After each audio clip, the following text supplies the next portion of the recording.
আমার ছোট ছেলেকে 2 মাসে রেখে আমার আম্মু আব্বু বাড়ি চলে গিয়েছিল। এর মধ্যে কিন্তু আর একটি বারের জন্য আসেনি। এরপর দীর্ঘ 8 মাস পর ফাইনালি আব্বু আম্মু চলে আসছে আবারও আমার বাসায়। যদিও এর মধ্যে বেশ কয়েকবার আমি বাড়ি থেকে ঘুরে এসেছি, তারপরেও মাঝখানের এই সময়টা আমার কাছে অনেক বেশি দীর্ঘ। তো আম্মু আব্বুর জন্য আজকে বাসায় কি কি রান্না করেছি, কি করেছি সবকিছু থাকছে আজকের ভিডিওতে। তার আগে একটু শেয়ার করি। অলরেডি কিন্তু আপনারা সবাই জানেন আপনাদের এমিলি আপুর এত সুন্দর লম্বা ঘন সিল্কি শাইনি চুলের রহস্য। আমার নিজের হাতে বানানো এই তাসনিম হেয়ার কম্বোই হলো সেই রহস্যের মূল প্রতীক। যেই হেয়ার কম্বোটি এই মুহূর্তে অর্ডার করলেই পাচ্ছেন 1400 টাকা দামের জায়গায় মাত্র 999 টাকায়। সাথে অর্ডার করলে পেয়ে যেতে পারেন iPhone 17 Pro Max। এই ক্যাম্পেইনটি চলছে কিন্তু দীর্ঘ 1 মাস। তো এই মাসের 30 তারিখে কিন্তু ক্যাম্পেইনের লাস্ট ডেট, মানে 30 তারিখ রাত 12টার মধ্যে যারা যারা অর্ডার করবেন এবং অর্ডার করে সুন্দর করে পার্সেল রিসিভ করে একটা পিকচার আমাদেরকে ইনবক্স করবেন, তারাই কিন্তু অংশগ্রহণ করতে পারবেন আমাদের এই ক্যাম্পেইনে। এবং তাদের মধ্যে লটারি করে একজনকে দেওয়া হবে এই iPhone 17 Pro Max টি। তো আর দেরি না করে তাড়াতাড়ি অর্ডার কনফার্ম করে ক্যাম্পেইনে অংশগ্রহণ করুন। আমি কিন্তু আমার বিজনেস পেজটা উপরে ট্যাগ করে দিয়েছি ক্যাপশনে এবং হোয়াটসঅ্যাপ নাম্বার কমেন্ট বক্সে দিয়ে দিয়েছি। আমার ছোট আব্বাজান মেহমেতের বয়স যখন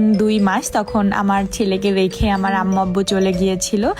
তারপরে এর মধ্যে আর আম্মু আব্বু আসার সুযোগ পাইনি ওইভাবে, যদিও আমি এরই মধ্যে কয়েকবার গিয়েছি আমাদের বাড়িতে। তো আজকে ফাইনালি আব্বু আম্মু চলে আসছে আমার বাসায়। আম্মু আব্বুর জন্য আম্মু আব্বুর পছন্দের খাবারগুলোই রান্না করেছি নিজের হাতে। এরপর রেডি হয়ে ফ্রেশ হয়ে আম্মুর জন্য অপেক্ষা করছিলাম।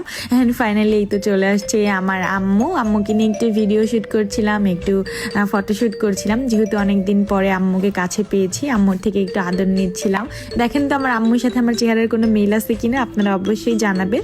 তবে আম্মুর থেকে কিন্তু আমি অনেকটুকু লম্বা হয়ে গিয়েছি।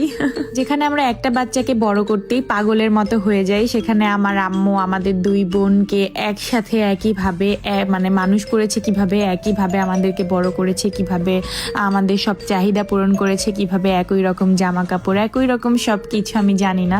অনেক কষ্ট করতে হয়েছে আম্মুকে। এটা ভাবলেই আসলে শরীরের লোম দাঁড়ায় যায় যে একটা মা আসলে সন্তানদের জন্য সব কষ্ট সইতে পারে। এই যেমন ধরেন আমি এখন 2 বাচ্চার মা হয়ে গিয়েছি, বিজনেস সংসার সবকিছু সামলাতে হয়। আমার 2 বাচ্চার পেছনে যে আমার কতটুকু সময় ব্যয় করতে হয়, পৃথিবীর অন্য কেউ হয়তো এতটুকু সময় বাচ্চাদের পেছনে ব্যয় করবে না, শুধুমাত্র মা ব্যতীত। যাই হোক, আমার আম্মু আব্বু তো 2 নাতিকে পেয়ে মহা খুশি, আর তারাও যেন মহা খুশি। ফার্স্টে আজানকে আমার আব্বু কোলে নেওয়ার পরে আমার ছেলে মেহমেদ তো অনেক বেশি মানে জেলাস ফিল করছিল সে কোলে যাওয়ার জন্য। আসলে বাচ্চারা এইরকমই, একজনের হাতে কিছু দেখলে সেই জিনিসটাই নিবে। আম্মু আব্বু দুজনেই ফ্রেশ হয়েছে, এখন তাদেরকে খেতে দেওয়ার পালা। আব্বু আম্মুর পছন্দের আইটেমগুলো আজকে রান্না করেছি। আমার আব্বুর সব থেকে পছন্দ হচ্ছে গরুর মাংস আর বড় চিংড়ি, আর আমার আম্মুর রুই মাছ পছন্দ, বড় রুই মাছ, সাথে হচ্ছে শাক পাতা ভাজি। সবকিছুই রান্না করেছি, সবকিছু দেখানো সম্ভব হয়নি কারণ ব্যস্ততার মাঝে বাচ্চা কাচ্চা নিয়ে আসলে সবকিছু ভিডিও ক্লিপস নেওয়া পসিবল না। সেই সাথে আমাদের স্বপ্নের গ্রামের বাড়ি কিন্তু আমার আব্বু আম্মু সামনাসামনি দেখেনি এখন পর্যন্ত, যায়নি এখন পর্যন্ত। আমাদের নিয়ে কিন্তু খুব সুন যাবো, সবকিছু ভিডিও আপনাদের সাথে শেয়ার করব।